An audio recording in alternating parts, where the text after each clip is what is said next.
श्री शिवाय नमस्तु भयम। आप सभी लोग जानते हैं कि 26 मई 2024 को है संकष्टी चतुर्थी। और दोस्तों, इसी दिन किया जाने वाला पंडित जी द्वारा बताया गया 7 लोटे जल वाला उपाय आप लोगों को जरूर करना चाहिए, क्योंकि दोस्तों यह एक ऐसा उपाय है जो कि हर कभी नहीं किया जाता है। देखिए, यह दिन इतना खास होता है, इतना महत्वपूर्ण होता है। देखा गया है कभी कभी बड़े बड़े पूजा पाठ अनुष्ठान से जो मनोकामना पूर्ण नहीं होती है, वह संकष्टी चतुर्थी के दिन एक छोटे से उपाय करने से ही आपकी मनोकामना पूर्ण हो जाती है। और बहुत सारे लोगों ने इस उपाय को किया भी है और उनको इस उपाय को करने का फल भी जरूर मिला है। अगर आप लोग भी इस उपाय को इस चतुर्थी के दिन करना चाहते हैं तो आप इस उपाय को पहले अच्छे से समझ लेना, सुन लेना, उसके बाद करना। आपको इस उपाय का फल जरूर मिलेगा। दोस्तों, हम आपको यहां पर बता दें कि यह जो 7 लोटे जल वाला उपाय है, यह उपाय पंडित जी ने अपनी अभी की सीहोर की कथा में ही बताया है। और इस उपाय को करने से आपके घर में चाहे किसी भी प्रकार की दुख और समस्या क्यों ना चल रही हो, आपको उसका कारण भी नहीं पता है कि भाई यह समस्या किस कारण से चल रही है। उसका कुछ भी कारण हो सकता है, जैसे पितृदोष हो सकता है, काल सर्प दोष हो सकता है, या किसी भी तरह का मंगल दोष भी हो सकता है। और भी बहुत तरह के दोष होते हैं, कुछ भी हो सकता है। पर आपको इस उपाय को करने के लिए अपने दोष को पता लगाने की भी जरूरत नहीं है। आपके घर में किस कारण से इतनी दुख और परेशानी आ रही है, वह भी आपको पता लगाने की जरूरत नहीं है। संकष्टी चतुर्थी के दिन इस 7 लोटे जल वाला उपाय को आप लोगों को कर लेना है, क्योंकि इसी एकमात्र उपाय को करने से आपके पूरे घर परिवार में सुख और शांति हो जाएगी।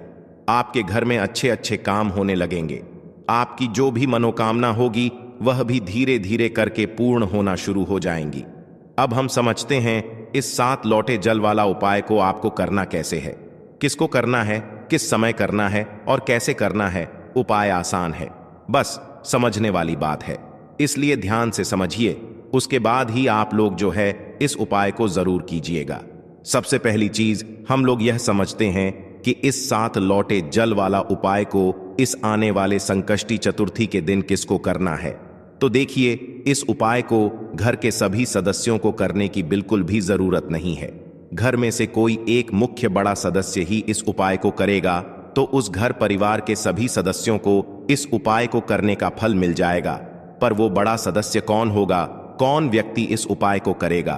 तो यहां पर देखिए, हम आपको बता दें, घर की जो बड़ी माताएं बहनें होंगी, घर की बड़ी माताओं बहनों में से कोई भी एक माता बहन इस वाले उपाय को कर सकती है अपने पूरे घर परिवार के लिए। घर में सभी सदस्यों को इस उपाय को करने की जरूरत नहीं है। मात्र घर की जो बड़ी माताएं बहनें हैं, उनमें से कोई भी एक माता बहन इस वाले उपाय को करेगी तो उसके घर परिवार के पूरे सदस्यों को इस उपाय का फल मिलेगा। अगर किसी कारणवश माताएं बहनें घर में उपस्थित ना हो या वह इस उपाय को ना कर रही हो, कुछ दिक्कत हो, तो भाई उस जगह पर फिर घर का कोई बड़ा व्यक्ति भी इस उपाय को कर सकता है। माताओं बहनों के कहने का मतलब यह था कि माताएं बहनें घर की लक्ष्मी होती है। जब घर की लक्ष्मी कोई उपाय करती है तो निश्चित ही भगवान शिव जी बहुत जल्दी प्रसन्न होते हैं और बहुत बड़ा करके भी यहां पर देते हैं। तो आप लोग ये बात समझ गए होंगे।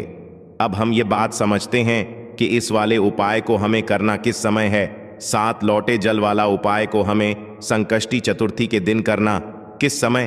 तो देखिए, इस उपाय को करने का जो समय है वह सुबह का समय है और शाम का समय भी है।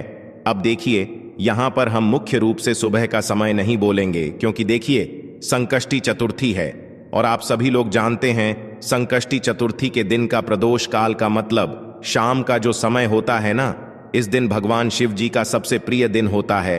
तो आप लोग इस 7 लोटे जल वाला उपाय को सुबह के समय भी कर सकते हो और शाम के समय प्रदोष काल में भी कर सकते हो। सुबह के समय अगर कर रहे हो तो 12 बजे तक भी अगर उपाय करोगे तो भी आपको उपाय का फल मिलेगा।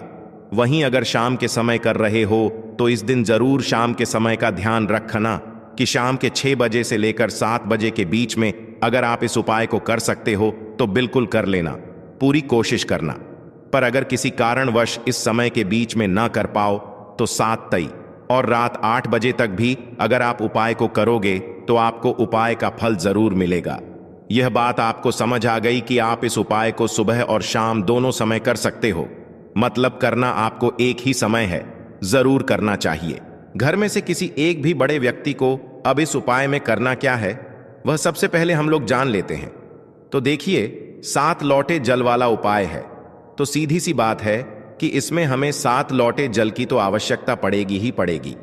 अब ये 7 लौटे जल हम लोगों को मिलेगा कहां से, हम लोगों को लेना कहां से, और इसके साथ में और कौन सी चीज है जो कि हमें उपाय में यहां पर काम आने वाली है।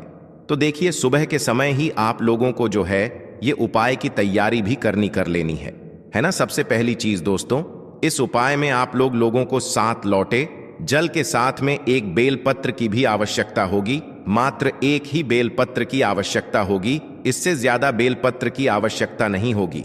अगर आपका यह प्रश्न आता है कि भाई हमारे पास बेलपत्र नहीं है तो क्या करें, इसका जवाब हम आपको वीडियो के एंड में देंगे, इसलिए वीडियो को पूरा ध्यान से जरूर सुनिए। तो देखिए, सबसे पहला काम आप लोगों का क्या रहेगा कि आपको यहां पर 7 लौटा जल तैयार करना है। यहीं पर आप लोगों के मन में बहुत सारे प्रश्न आएंगे कि ये 7 लौटा जल आखिर हम तैयार कैसे करेंगे। क्या हमें 7 लौटा जल अलग अलग लेकर जाना है या एक साथ लेकर जाना है।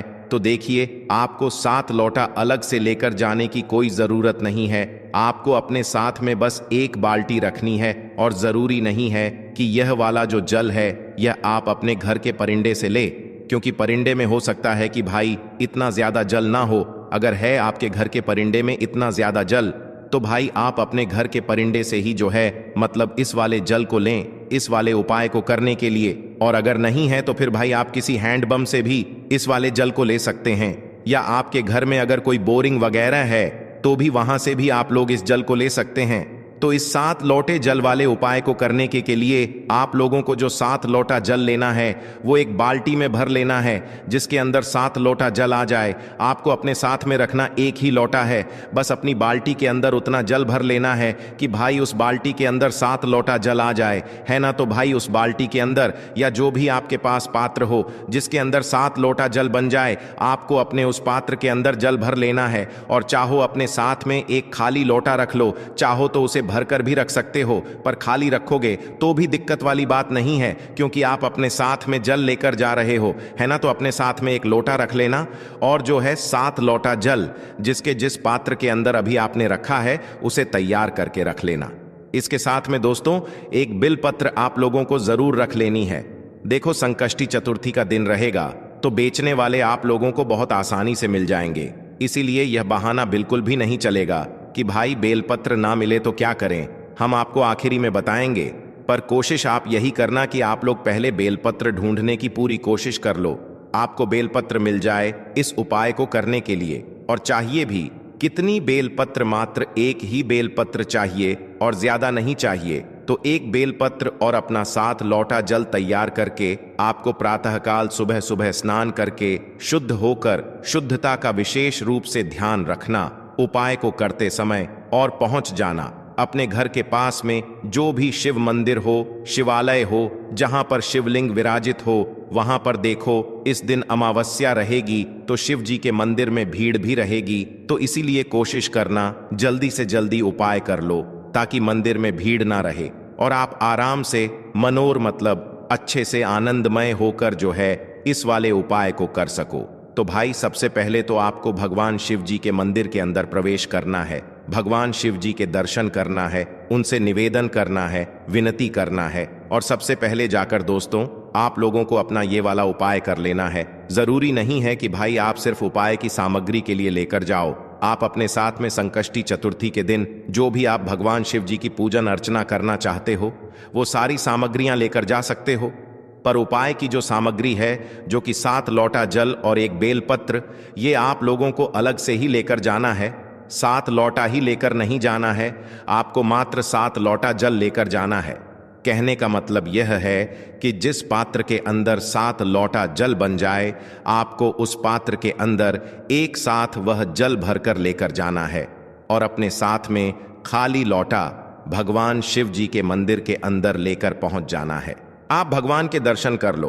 दर्शन करने के बाद शिव जी के शिवलिंग के पास में बैठ जाओ, क्योंकि उपाय को करने में थोड़ा सा समय लगेगा। शिवलिंग के सामने भी बैठ सकते हो या कहीं पर पास में भी बैठ सकते हो, पर पास में ही बैठना, इस बात का आप लोग ध्यान रखना। तो सबसे पहला काम आप लोगों का क्या रहेगा वो ध्यान से सुनो। देखो, आप अपने साथ में 2 चीजें लेकर आए हो, एक बेलपत्र और 7 लौटा जल, है ना, जिसमें से अभी हमें सबसे पहले जो काम पड़ेगा वो पड़ेगा दोस्तों एक बेलपत्र से, है ना। तो अपनी वह बेलपत्र निकाल लो, और जो बेलपत्र आप इस उपाय में प्रयोग कर रहे हो ना, उस बेलपत्र को ध्यान से देख लेना।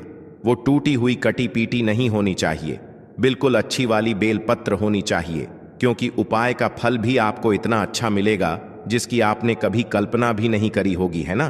तो आपने एक बेलपत्र लेना है। उस बेलपत्र को सबसे पहले आपको माता अशोक सुंदर जी वाले स्थान पर चढ़ा देना है, भगवान शिव जी का नाम लेते हुए। माता अशोक सुंदर जी का जो स्थान होता है वो जलाधारी के बिल्कुल बीचों बीच में होता है, मतलब शिवलिंग होती है, शिवलिंग की जलाधारी होती है। जलाधारी के बिल्कुल बीचों बीच का जो स्थान होता है न, वो होता है माता अशोक सुंदरी जी का स्थान। कहां पर होता है माता अशोक सुंदरी जी का स्थान? जो बिल्कुल जधारी के बिल्कुल बीचों बीच में होता है ना, वो स्थान होता है शिव जी की सबसे छोटी बेटी का। तो सबसे पहले अपनी इस बेल पत्र को आपको माता असु सुंदर जी वाले स्थान पर चढ़ाना है। ध्यान इस बात का रखना है कि भाई इस बेल पत्र की जो डंडी का मुख होगा, इस डंडी का मुख जो है आपको जलाधारी की तरफ करके ही रखना है, जहां से जल बहता है और नीचे गिरता है। इस तरीके से आपको अपनी इस एक बेलपत्र को माता अशोक चंद्र जी वाले स्थान पर समर्पित कर देना है, डंडी का मुख जलाधारी की तरफ करके। अब दोस्तों कुछ सेकंड इसे समर्पित रहने देना, जैसे कि 5 से 10 सेकंड तक आप इसे इस बेलपत्र को माता असुसुंद जी वाले स्थान पर समर्पित रहने देना। उस समय के बीच में आप श्री शिवाय नमस्तुभ्यम का जाप करना। जैसे ही 5 से 10 सेकंड हो जाते हैं भाई, इसी बेलपत्र को आपको वापस से उठाना है। क्या करना है, इसी बेलपत्र को आपको वापस से उठाना है। अब इस बेलपत्र को आपको शिव जी पर चढ़ाना है। एक ही बेलपत्र रहेगी जिसे पहले माता असुचंद्र जी वाले स्थान पर चढ़ाना है, फिर इसी बेलपत्र को उठाकर आपको शिव जी की शिवलिंग पर चढ़ाना है। बस ध्यान इस बात का रखना है कि जब आप इस बेलपत्र को भगवान शिव जी की शिवलिंग के ऊपर चढ़ाओगे तो इस बेलपत्र की डंडी का मुख आपकी विपरीत दिशा में हो, मतलब कि इस बेलपत्र की बीच वाली बड़ी पत्ती का मुख आपकी तरफ हो। आप जिस तरफ से भी इस बेलपत्र को शिवलिंग पर चढ़ाना है उस तरफ हो, और डंडी का मुख आपके सामने जो भी दिशा हो उस दिशा में जो है आपको इस बेलपत्र की डंडी का मुख करके रखना है। बस ध्यान रखना, बीच वाली बड़ी पत्ती का मुख आपकी तरफ करके आप लोगों को इस बेलपत्र को शिव जी के शिवलिंग के ऊपर समर्पित कर देना है। जैसे ही इस बेलपत्र को शिव जी की शिवलिंग के ऊपर समर्पित कर देते हो, आप अपना वह पात्र अपने सामने रख लेना। जिस पात्र में आप 7 लौट जल लेकर आए हुए हो वो अपने सामने रख लेना, और अपना वह खाली लौटा या जो भी भरा लौटा एक लेकर आए हो, एक ही लौटा लेकर आना है, ज्यादा लेकर नहीं आना है। मात्र 7 लौटा जल की हमें आवश्यकता है, यहाँ पर 7 लौटे की आवश्यकता नहीं है। तो आपको अपना वह लौटा लेना है और अपनी उस बाल्टी में से, उस पात्र में से पहला लोटा जल भरना है। क्या करना है, पहला लोटा जल भरना है, और उस पहले लोटे जल को आपको भगवान शिव जी की शिवलिंग के ऊपर एक धारा से धीरे धीरे करके चढ़ा देना है। उपाय को करने में जल्दबाजी बिल्कुल मत करना। ये बिल्कुल मत सोचना कि भाई 7 लोटा जल है तो बहुत समय लगेगा तो हम जल्दी जल्दी में चढ़ा दें। जैसे जल चढ़ाया जाता है एक धारा से धीरे धीरे करके भगवान शिव जी का नाम लेते हुए, श्री शिवाय नमस्तुभ्यम बोलते हुए, वैसे ही आप लोगों को हर लोटा जल को चढ़ाते जाना है। जैसे कि पहला लोटा जल आपने मतलब अपने पात्र में से भरा शिव जी की शिवलिंग के ऊपर करा, और एक धारा से धीरे धीरे धीरे करके आप लोगों को चढ़ाते जाना है। श्री शिवाय नमस्तुभयम का जो है मन ही मन जाप भी आप लोगों को करते जाना है। पहला लोटा जल चढ़ा दिया, फिर दूसरा लोटा जल भर लो, दूसरा भी एक धारा से धीधी करके चढ़ा दो, फिर तीसरा लोटा जल भर लो, वो भी चढ़ा दो, फिर चौथा लोटा जल भर लो, वो भी चढ़ा दो, फिर 5वां लोटा जल भर लो, वो भी चढ़ा दो, फिर 6वां लोटा जल भर लो, वो भी चढ़ा दो, फिर 7वां लोटा जल भर लो, मतलब आखिरी वाला जो लोटा है उसको भर लो, और वो भी शिव जी की शिवलिंग के ऊपर एक धारा से धीरे धीरे करके श्री शिवाय नमस्तुभ्यम बोलकर आप लोग चढ़ा दो। जैसे ही आप लोगों के ये 7 लोटा जल चढ़ जाता है, अब आपके पात्र में जो भी बाकी बचा हुआ जल हो उसको चढ़ाने की जरूरत नहीं है, मात्र 7 लौटा ही आप लोगों को जल चढ़ाना है। इस बात का आप लोग ध्यान रखना। उस लो मतलब जो जल बचा हुआ है उसको आप अलग से रख सकते हो, है ना भाई। जैसे ही आप लोग अपना 7 लौटा जल चढ़ा देते हो, भगवान शिव जी की शिवलिंग के ऊपर, सिर्फ और सिर्फ शिवलिंग के ऊपर ही ये 7 लौटा जल चढ़ेगा और कहीं पर भी नहीं चढ़ेगा।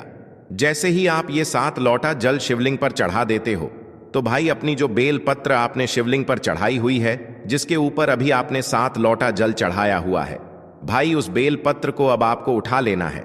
भगवान शिव जी का आशीर्वाद समझते हुए, उनसे विनती और उनसे मनोकामना बोलते हुए, और इस बेल पत्र को उनसे मांग लेना है। शिवलिंग पर से इस बेल पत्र को उठा लेना है और उठाकर भगवान शिव जी का आशीर्वाद समझकर, भगवान से विनती कर कर, उनको धोख देकर इस बेल पत्र को अपने घर पर ले आना है। संकष्टी चतुर्थी के दिन ही जब आप इस उपाय को कर रहे हो तो अपने घर ले आओ इस बेल पत्र को।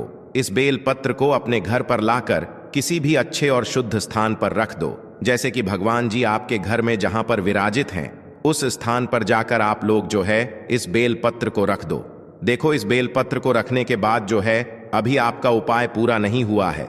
इस बेल पत्र को आप अपने घर में 11 दिन तक रखो और संकष्टी चतुर्थी के दिन से ही गिनना। जैसे ही 11 दिन आता है तो भाई उस दिन आप लोगों को अपनी इस बेल पत्र को उस स्थान से उठाना है जहां पर आपने इस बेल पत्र को अपने घर पर रखा हुआ है।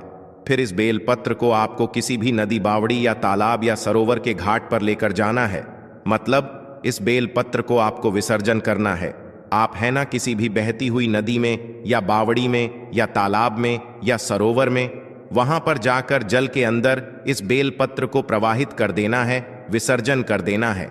अगर नदी, बावड़ या तालाब ना मिले तो किसी भी वृक्ष के नीचे, चाहे बेल पत्र का हो, चाहे आंवले का हो, चाहे पीपल का हो, किसी भी बेल पत्र के या किसी भी वृक्ष के नीचे आप लोग इस बेल पत्र की पत्ती को ले जाकर विसर्जन कर सकते हो और भगवान से अपनी मनोकामना बिल्कुल बोल देना। जब आप इस बेल पत्र का विसर्जन कर रहे हो, जैसे ही आप इस बेल पत्र का विसर्जन कर देते हो पेड़ के नीचे, चाहे नदी, बावड़ या तालाब या सरोवर के पास में या जल के अंदर, तो भाई आप उस समय अपनी भगवान से वह मनोकामना एक बार फिर से बोल देना जिस मनोकामना के लिए आप लोग यह वाला उपाय कर रहे हो। एक मनोकामना जब बोलना, जब आप अपना 7वां लौटा जल चढ़ा रहे हो, चढ़ा दिया हो, उस समय बोलना।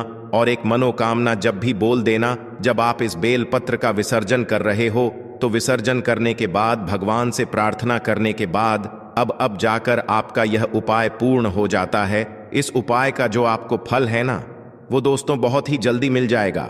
आपने इस उपाय को सबसे पहली बात तो संकष्टी चतुर्थी के दिन किया है, और ये एक ऐसा उपाय है जिस उपाय को करने से भगवान शिव निश्चित ही प्रसन्न भी होते हैं। अब दोस्तों, आपकी मनोकामना बहुत ही जल्द पूर्ण हो जाएगी। कोई भी समस्या है कमेंट करके पूछ सकते हो।